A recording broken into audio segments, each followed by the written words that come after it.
नमस्कार, सी न्यूज भारत में आप सभी का स्वागत है। इस बुलेटिन में बात होगी बुलेटिन में सबसे पहले अहमदाबाद की, जहां पर क्राइम ब्रांच ने 11 साल पुराने खुखार आरोपी को धर दबोचा। और आगे बात होगी जमुआ की, जहां सदन में गूंजे जमुआ विधानसभा के जन मुद्दे। विधायक मंजू कुमारी ने उठाई प्रमुख मांगे।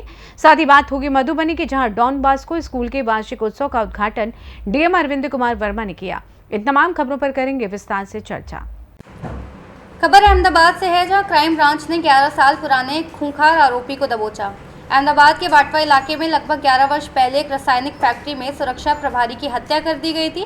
चोरी के इरादे से फैक्ट्री में आए थे सिक्योरिटी ने रोका तो तार से गला घोंटकर मार डाला था। आरोपी अरविंद नायर अलग अलग जगहों पर वेश बदल कर घूमते रहते थे। आरोपी महाराष्ट्र और कर्नाटका की सीमा पर रहता था। इससे पहले 6 आरोपियों को गिरफ्तार किया जा चुका है। वे चोरी करने के इरादे से एक रासायनिक कारखाने में घुसे थे। ये घटना दिसंबर 2014 में घटी थी। संतोष सिक्योरिटी की हत्या कर दी गई। आरोपी अलग अलग जगहों पर अपनी पहचान छिपाकर रहता था और ये आरोपी खिलौना बेचने का काम करता था। आरोपी मूल रूप से भिंड मुरैना का रहने वाला था। આજથી આશરે 11 વર્ષ પહેલા વટવા જીઆઈડી પોલીસ સ્ટેશન વિસ્તારની અંદર આવેલ એક કેમિકલ ફેક્ટરીની અંદર એક સિક્યુરિટીના ઇન્ચાર્જ મેનેજરની હત્યા કરવામાં આવેલી હતી। કેટલાક આરોપીઓ દ્વારા ચોરીના અંજામ આપવા માટે કેમિકલ ફેક્ટરીમાં પ્રવેશ કરવામાં આવેલો અને ત્યારબાદ ત્યાં સિક્યુરિટી ઇન્ચાર્જ સાથે ઝપાઝપી થતાં વાયર દ્વારા તેનું ગળું દબાવી તેની હત્યા કરવામાં આવેલી હતી। આ ગુનામાં અમુક આરોપીઓ પકડાઈ ગયેલા હતા અને એક આરોપી અરવિંદ કલ્લુ નાઈ છેલ્લા 11 વર્ષથી પોતાની ધરપકડ ટાળવા સારું ભારત દેશના અલગ અલગ રાજ્યોમાં નાસ્તો ફરતો હતો। નાયબ પોલીસ કમિશનર શ્રી તથા સંયુક્ત police commissioner Shri crime branch નાઓના માર્ગદર્શન હેઠળ આવા આરોપીઓ પકડવા માટે ક્રાઇમ બ્રાન્ચની જુદી જુદી ટીમો બનાવવામાં આવેલ। એ દરમિયાન હ્યુમન રિસોર્સિસથી અને ટેકનિકલ એનાલિસિસથી આ અરવિંદ કલ્લુભાઈ નાઈનું કેટલીક માહિતી એકત્રિત કરવામાં આવી। આ દરમિયાન ક્રાઇમ બ્રાન્ચની ટીમને જાણવા મળેલ કે આરોપી મહારાષ્ટ્ર અને કર્ણાટક જિલ્લાની બોર્ડર કુર્દુવાડીમાં હાલમાં રહેતો હોય, જે હકીકત આધારે તેની કુર્દુવાડી વિસ્તારથી ધરપકડ કરવામાં આવેલ છે। અગાઉ આ ગુનામાં 6 આરોપીઓની ધરપકડ કરવામાં આવેલી હતી। આરોપી 2008 થી 2014 સુધી વટવા વિસ્તારમાં રહેતો હતો। अहमदाबाद से सीनियर संवाददाता यज्ञेश गोस्वामी की ये रिपोर्ट। खबर महाराष्ट्र से है, जहां महाराष्ट्र सरकार ने जालना जिले में खरपुड़ी में एक नई परियोजना को लागू करने का फैसला किया है और इस संबंध में पिछले कुछ वर्षों में विभिन्न प्रशासनिक और वित्तीय चरणों में निर्णय लिए गए हैं। हालांकि इस परियोजनाओं की व्यवहार्यता के बारे में कई सवाल उठाए जा रहे हैं। सिडको में जालना में परियोजना को लागू करने का फैसला करने के बाद किसानों ने इसका स्वागत किया। तदनुसार भूमि अधिग्रहण की कार्यवाही भी शुरू हुई, लेकिन भूमि अधिग्रहण के दौरान किसानों को दी गई कीमत मुआवजा भूमि की लागत किसानों को बाकी परिदृश्य के समान राशि का भुगतान करने की भूमिका है। ये बहुत गंभीर है कि कुछ लोगों को ज़मीन की ऊंची कीमत दी जा रही है, जबकि बाकी किसानों को ज़मीन की कम कीमत आकी जा रही है। सांसद डॉक्टर कल्याण काले ने कहा कि अगर किसानों को उनके ज़मीन का उचित मूल्य नहीं मिलता तो आने वाले समय में किसानों के साथ मिलकर जन आंदोलन स्थापित किया जाएगा। सर, आज आपने सड़कों के प्रकल्प के बारे में क्या आपको क्या दिखा? मैं आप सबसे इतना ही कहना चाहूंगा कि जो सड़कों का प्रोजेक्ट आ रहा है, वो प्रोजेक्ट के अंदर यदि वो फिजिबल है सड़कों की ओर से, तो हम ये चाहेंगे कि जो हमारे किसान भाई है उनकी जमीन ले रहे हैं, तो वो इसके पहले जो जमीन उन्होंने रजिस्टर करके ले ली, वो जमीन को जो मुआवजा दिया वही मुआवजा अभी किसानों को भी मिलना चाहिए।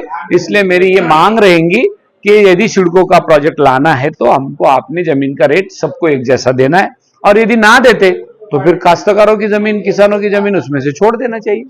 परंतु त्या विषयाला मी आपल्याशी वेगळा अवगत करेल। नाही, सिडकोच्या संदर्भातच मला एक म्हणायचं आहे की जर याच्यामध्ये जर का यांनी शेतकऱ्यांचं गाऱ्हाणं ऐकलं नाही तर आम्ही एकदा जिल्हाधिकाऱ्यांना भेटणार आहोत। जिल्हाधिकारी आणि सिडकोच्या अधिकाऱ्यांची एक एकत्रित बैठक करू, त्यांच्याकडून प्रश्न मार्गी लागला तर ठीक, नाही तर राज्य सरकारला बांधू। ही आमची भूमिका आहे। जालना से सीनियर संवाददाता शब्बीर पठान की ये रिपोर्ट। खबर जमुआ से है, जहां विधानसभा बजट सत्र में दूसरे दिन मंगलवार को जमुआ विधायक मंजू कुमारी ने अपने क्षेत्र की जनता से जुड़े अहम मुद्दों को सदन में पुरजोर तरीके से उठाया। विधायक ने चिलगा में उच्च विद्यालय की स्थापना, नेकपुरा में अस्को होते हुए देवरी तक सड़क निर्माण और जमुआ में पॉलिटेक्निक कॉलेज की मांग को सरकार के सामने रखा। विधायक द्वारा क्षेत्र की आवश्यकताओं को सदन में उठाने पर जमुआ की जनता ने प्रसन्नता व्यक्त करते हुए इसे जनहित में उठाया गया सराहनीय कदम बताया। इस संदर्भ में विधायक मंजू कुमारी ने दूरभाष पर बातचीत के दौरान कहा कि हमारे क्षेत्र के विकास में जुड़ी हर छोटी बड़ी समस्या को मैं सदन में उठाकर सरकार तक पहुंचाऊंगी, ताकि जमुआ विधानसभा का संपूर्ण विकास सुनिश्चित किया जा सके। श्रीमती मंजू कुमारी। अध्यक्ष महोदय, ध्यान कृष्ट करना चाहती हूँ कि गिरिडीह जिला के देवरी प्रखंड स्थित नेकपुरा से अस्को होते हुए देवरी प्रखंड मुख्यालय को जोड़ने वाला पथ में बड़े बड़े गड्ढे हो जाने से उक्त पथ अत्यंत जर्जर अवस्था में अवस्थित है। वर्णित पथ में ग्रामीणों को आवागमन करने में काफ़ी कठिनाई हो रही है। अतः उक्त वर्णित पथ का जनहित में निर्माण मरम्मतीकरण कराने को मांग में सदन से माध्यम से सरकार से मांग करती हूँ। जमुआ से सीनियर संवाददाता आशीष भदानी की ये रिपोर्ट। खबर मधुबनी से है, जहां मधुबनी शहर में बसवाड़ा में डॉन बॉस्को कॉन्वेंट स्कूल का वार्षिक उत्सव बड़े ही धूमधाम से मनाया गया, जिसका उद्घाटन मधुबनी जिला अधिकारी अरविंद कुमार वर्मा, डॉन बॉस्को के CMD Manoj Kumar Jha, director Aditya Anand Kumar, doctor RS Pandey, अन्य गेस्ट ने दीप प्रज्वलित कर इसका उद्घाटन किया। इस अवसर पर मधुबनी जिला अधिकारी ने डॉन बॉस्को कॉन्वेंट एवं मैनेजमेंट की तारीफ करते हुए कहा कि उन्होंने जिस तरीके से स्कूली बच्चों ने प्रोग्राम किया है उसकी सराहना भी की। उन्होंने कहा कि बच्चों को डिजिटल युग में मोबाइल की आवश्यकता के अनुसार इस्तेमाल करना चाहिए।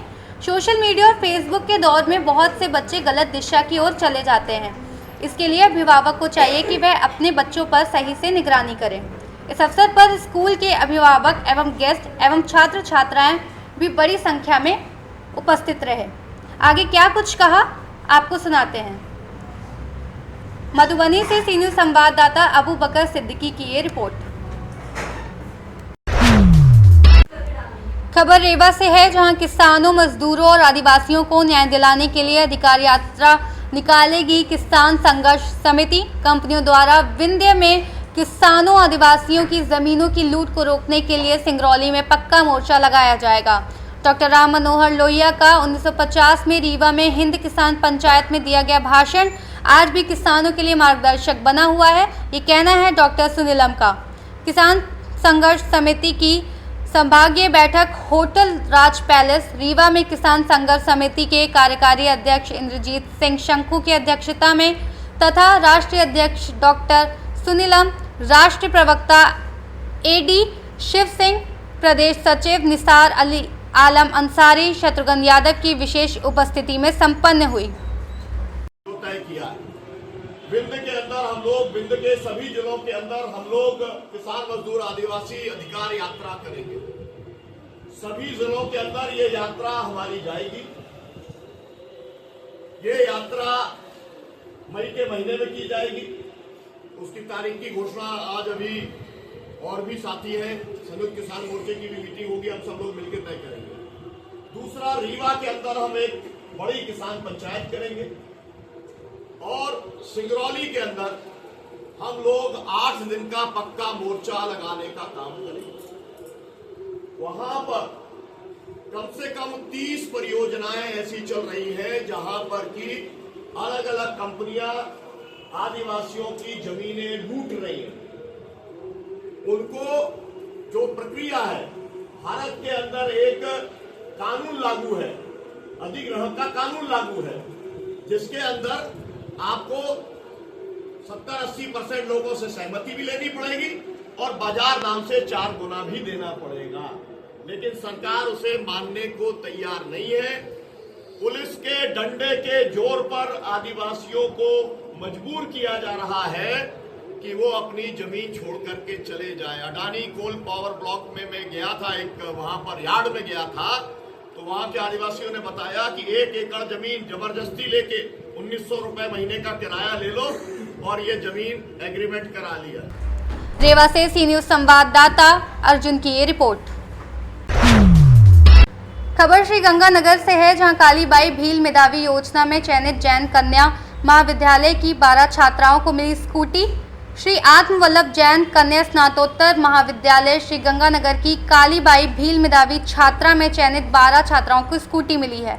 महाविद्यालय निदेशक डॉक्टर संजय अरोड़ा ने बताया कि कालीबाई मेधावी छात्रा स्कूटी वितरण योजना के तहत वर्ष 2023-24 के लिए आवेदन पर उच्च शिक्षा आयुक्तालय राजस्थान द्वारा जारी पत्र छात्राओं की वीरता सूची में चयनित छात्रा नेहा नारंग, जिया प्रांजल बंसल, मनीषा, हर्षिता, अश बराड़, वर्तिका, अंजुम, आयुषी, कोमल शर्मा, रिजवल दीप कौर, खुशी दीप कौर को स्कूटी मिलने पर समस्त महाविद्यालय स्टाफ एवं छात्राओं में भारी उत्साह का वातावरण देखने को मिला है। श्री गंगानगर से सी न्यूज संवाददाता कृष्ण आसेरी की ये रिपोर्ट। फिलहाल के लिए इस खास बुलेटिन में बस इतना ही। देश दुनिया की तमाम बड़ी खबरों को जानने के लिए जुड़े रहिए सी न्यूज भारत के साथ। हर खबर आपके साथ, आपके हाथ।